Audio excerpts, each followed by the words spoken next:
Thanks for joining. I like this to feel more like a technical review than a formal interview.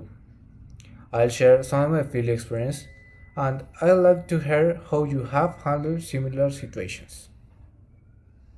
That sounds great.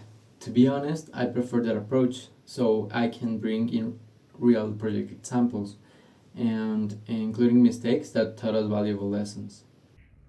Perfect. Let's start with a common issue. Investing in control without even knowing what asset exists. Have you dealt with that? Yes, actually, in one small company, I found forgotten servers outside the inventory with open ports and stuff, and we fixed it by consolidating assets and prioritizing remediation based on impact. Interesting. That kind of discovery changes the conversation with the managers. It's no longer abstract. It's real systems that could cost money if compromised. Once you consolidated the inventory, how did you translate that into priorities that business leaders understood? Technical terms often bring endless lists that don't drive budget. Yeah, we quantified the impact, estimated downtime hours, and translated them into revenue losses. Then we presented the scenarios, basically three: high, medium, and low, and proposed phased mitigation instead of asking for the entire budget at once. I like that. In another project, we complemented numbers with a demo. We simulated a controller outage of a non-critical service to show real recovery times.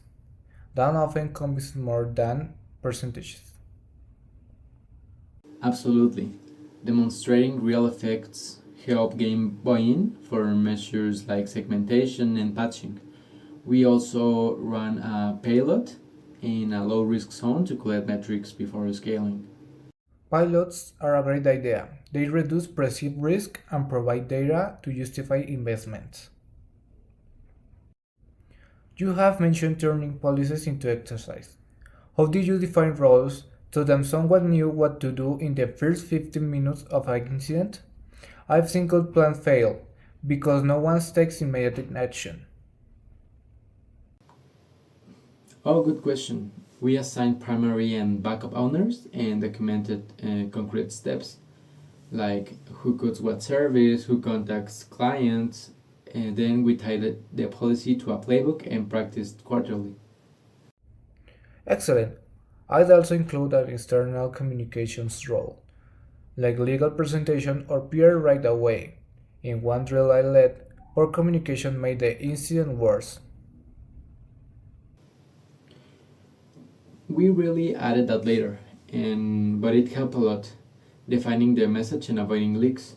We also measured RTO and RPO in business terms, which made resource prioritization easier. Exactly. Clear KPIs turn projects from PDF into action. How did you implement data classification at creation without disrupting user experience? Many tools fail because they complicate forms and workflows. Automation was the key. The application tagged metadata automatically based on the form type. And then users didn't notice extra steps. And we also enforced retention policies and ran periodic reviews of backup copies. Good. And how did you audit that all backups were really deleted? I've seen backups replicated with hidden copies left behind. Automated audits checked compliance and triggered alerts for exceptions. On top of that, we encrypted older copies to minimize risk if they remained. Encryption plus auditing is a solid compliance combo. Let's dive into IDS IPS. You start in monitor mode. My concern is when SOC teams get overwhelmed by the initial flood of alerts. How did you manage that capacity? We filtered and prioritized critical sources first, like databases and gateways, to reduce noise. We enriched alerts with assets information before sending them to analysts. Enrichment is essential. I also recommend automated playbooks for simple actions, like temporary IP blocks, while leaving complex investigation to analyzed. What's your criteria for switching IPS to blocking mode?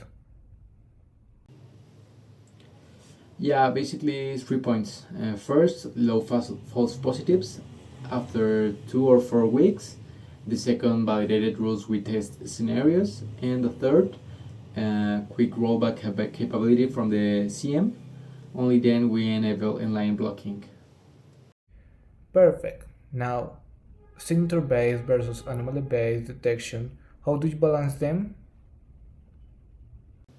Signatures for non-threads, they are fast and precise, and anomalies for unknowns, but only with solid baselining and resources to review false positives. In this one case, we caught exfiltration because a server uploaded large amounts of data to an unusual host outside business hours, which was very weird. Then signatures missed it, but anomalies didn't. That's where combining NIDS, HIDS, and EDR telemetry really matters. What metrics do you use to measure effectiveness? Some of them are MTTD, MTTR, false positive rate, percentage of enriched alerts that become confirmed incidents, and added latency from inline IPS. Also, actionable alerts per analysts to measure SOC efficiency. Exactly. Measuring human efficiency alongside technical performance is often overlooked. On identity, I've seen MFA exceptions become permanent risk. How did you handle them? Exceptions had automatic expiration and quarterly reviews.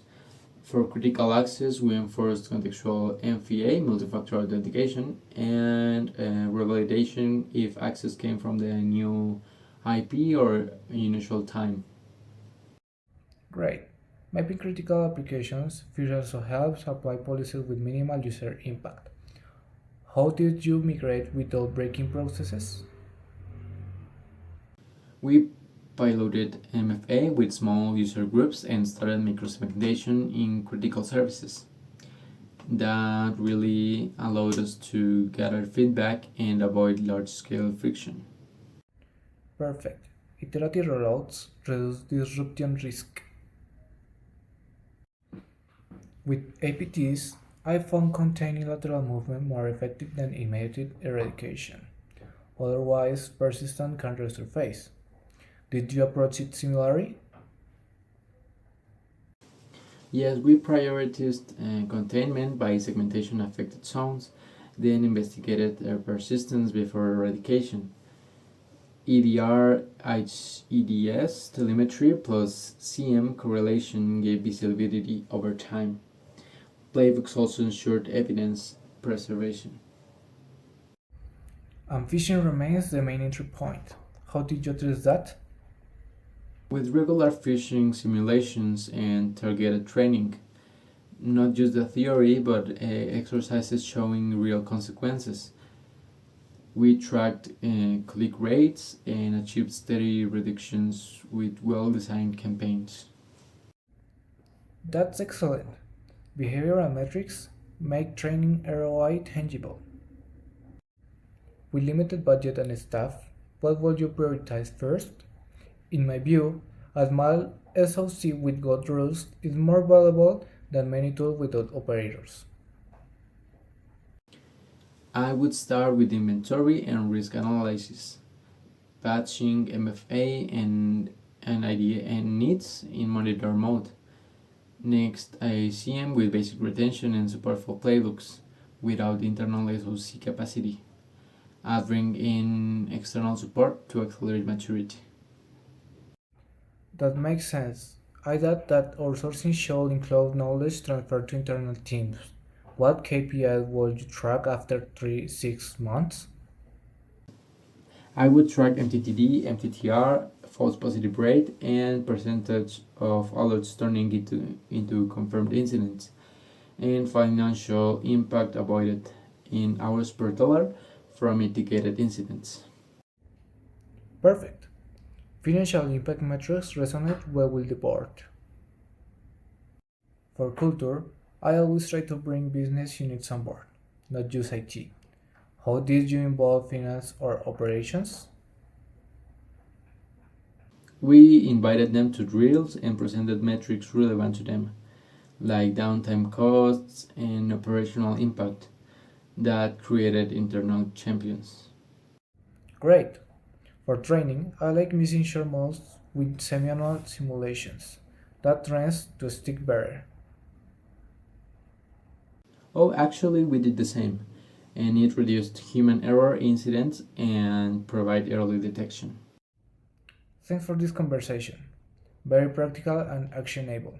If we agree on an assessment, I like it to include a review of an exception and an NIDS pilot in monitor mode during week 3. Would you add that? Absolutely. The 2 week assessment would cover inventory, gap analysis, exception review, and a 90-day plan with costs and KPIs. The needs pilot in week 3 will be built into the schedule. Perfect. With responsibilities and timing clear. We're ready to move forward. Thanks for your time.